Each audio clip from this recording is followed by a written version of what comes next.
Hello, my name is Steve Eichenberger, DeKalb Asgrow agronomist for Northeast Iowa. Today is Monday, April 18th, 2016. And for a lot of you, you got a really good start at corn planting over the weekend here in Northeast Iowa. For others, you might just be starting today.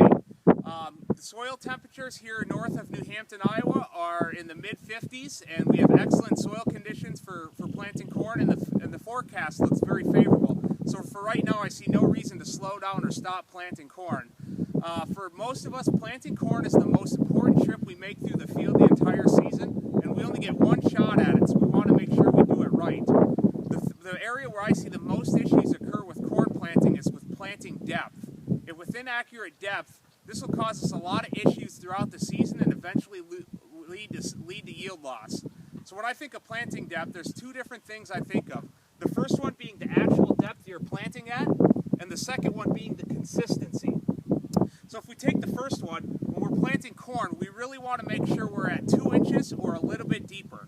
If we plant, especially if we have inadequate soil moisture, which many of you are planting into right now, you want to make sure you get that seed at least 2 inches. If you get it under 2 inches deep, that'll lead to a lot of root issues later in the season and standability issues at harvest time. So we really want to make sure we're getting the seed at least 2 inches depth. The second one, and which is equally as important, is consistency. We want to make sure each seed is placed at the same depth as the seed next to it.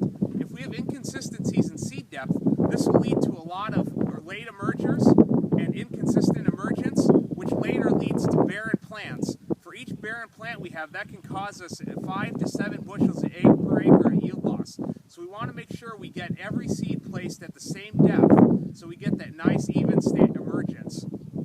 So what I recommend is every time you move to a new field, make sure you check your depth. If you have issues in depth, that can mean a planter issue such as calibration, or it can be as simple as slowing down your ground speed or checking your row cleaners to make sure you're getting all the residue moved outside the row. But the most important thing is to make sure to take it slow, make sure you're checking your depth, and everyone have a safe and successful planting season. Thank you.